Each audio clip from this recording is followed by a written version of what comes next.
The day before my roommate left for a cruise party, I went straight to the hospital to get a vasectomy. It was because in the previous life, the roommate participated in the Century Challenge Gala party on a cruise ship and partied with hundreds of wealthy people for a prize of 10 million yuan, betting on whose child was in her belly. She was safe and sound, but I had a strange corpus luteum rupture and was hospitalized several times within 3 months. In the end, not only did she contract a lot of serious diseases, but she was also diagnosed as pregnant. My parents kicked me out of the house with the test results. "You shameless bitch, we don't want a daughter like you." My boyfriend Daniel Miller is dating someone else now. He hugged his new lover and taunted me. "You pretended to be pure and didn't let me touch you. In the end, you are just a slut who has been fucked by thousands of people." The school forced me to drop out because of my chaotic private life, and my future was ruined. It wasn't until I overheard my roommate bragging to the rich second generation that I learned the truth. I collapsed and asked, "You were the one on the cruise ship. Why am I the one who has to bear the consequences? What did you do to me?" She smiled maliciously. "Of course I deliberately let you bear the consequences for me." She then imprisoned me in the basement and forced me to give birth to the child. Then he took the kids to find a rich second-generation man to collect the huge bonus,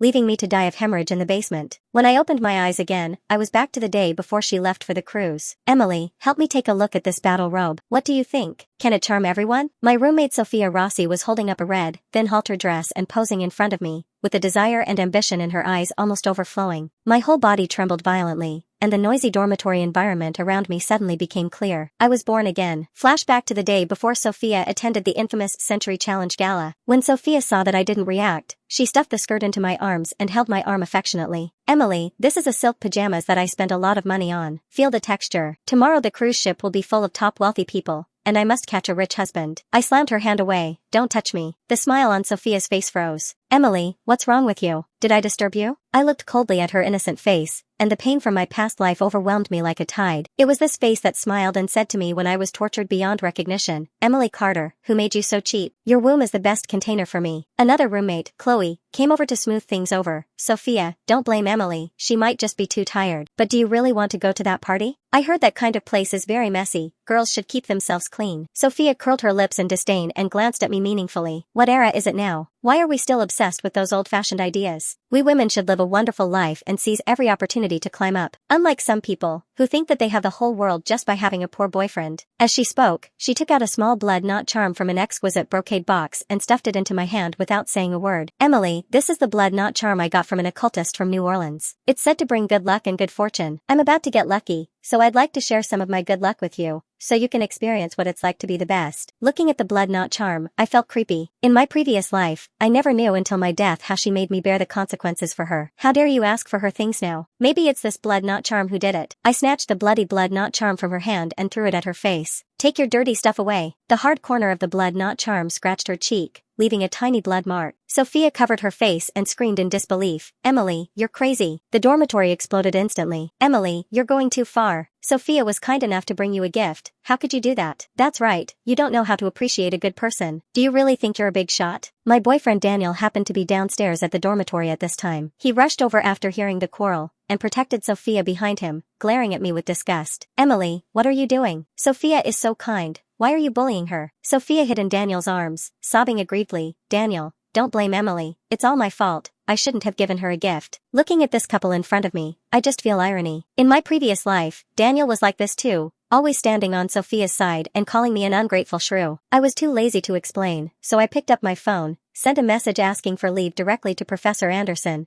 then picked up my bag and walked out. "Emily, stop right there. Where are you going?" Daniel yelled behind me. I didn't even look back. "None of your business. Let's stop here." I went straight to the hospital and made an appointment for sterilization surgery. In this life, I want to see how you, Sophia, can use my body as your garbage dump without a breeding ground. I went to the best private hospital in the city and made an appointment directly with a specialist in obstetrics and gynecology. The doctor was a kind woman in her 50s. She looked at my age and asked gently, "Little girl, what's wrong with you?" I took a deep breath and spoke calmly. "Doctor, I want to have a sterilization operation. The kind that will prevent me from getting pregnant again in my lifetime." The doctor's smile froze instantly. She adjusted her glasses and looked at me in shock. "What did you say? Little girl, how old are you? Do you know what sterilization means? It is basically irreversible. You will not be able to have children in the future." I nodded, my tone calm. "I know, I'm sure. I don't like children by nature, and I don't plan to get married. In order to avoid any accidents, I'd better do it cleanly." The doctor obviously didn't believe me. She advised me earnestly, "Girl, have you encountered any problems? Emotional problems? Or family pressure? You are still young.